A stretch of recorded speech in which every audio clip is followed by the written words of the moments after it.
Now we have an assembly line with 12 posts. And over here, we have a data set that tells us the time it takes for each task. Now we have the numbers 1 to 12. Those are posts. And it's repeated 49 times. So we've recorded the time it takes to complete the step 49 times. And our goal is to count how many times an assembly line post fell below the required 10 seconds to assemble the product. Now guess what? We're going to see how to do this 4 ways. COUNTIFS function, PivotTable, Groupby function, and even Power Query. Now we're going to start off with the COUNTIFS function. And interestingly enough, this is a situation where a pivot table might be a little bit harder. Pivot table has a hard time dealing with comparative operators. Criteria range 1, we have to highlight all the posts, Control Shift down arrow, Control backspace, comma. I'm going to do this as a dynamic spilled array. So for criteria, I'm going to highlight all 12 conditions. Now what that does, of course, if I close parentheses, is it tells COUNTIFS to deliver 12 different answers. 49, that's because there's 49 sets of records. F2, backspace, comma, and criteria range 1. We want to look at the times, comma. And for criteria 2, we need a comparative operator before the 10. And in COUNTIFS, SUMIFS, you put it in double quotes, and then you join it to the 10. Close parentheses. And when I Control Enter, there's the spilled results. We can see post 8 and 9.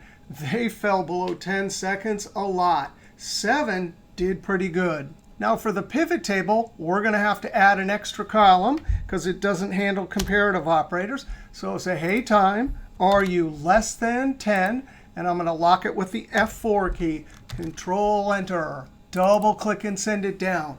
Once we have this, we can use that in the filter area of the pivot table. I click in a single cell, go up to Insert, Pivot Table, or use the keyboard, Alt-NVT. I want to put it on this existing sheet. I want to put it a few down, like right there. Click OK. We want post in the row area. Those are the conditions. I'm going to drag post to values. It mistakenly does sum because that's a number field. So I'm going to do summarize by and point to count. Now I just drag extra column down to filter. I'm going to filter the entire underlying data set in the pivot table cache to show just true. And bam, there's our report. Now if you have the latest Microsoft 365 beta, and this function is supposed to be out any month now. This is January 18th. Row fields, those are the conditions. So I'm going to highlight the conditions. Those will be in the row area, comma. Values, well, we want to count. So we highlight all the times, comma. The function that we want is count because we're counting numbers, comma. Field headers, I don't have any because I didn't highlight them. I went ahead and put them here.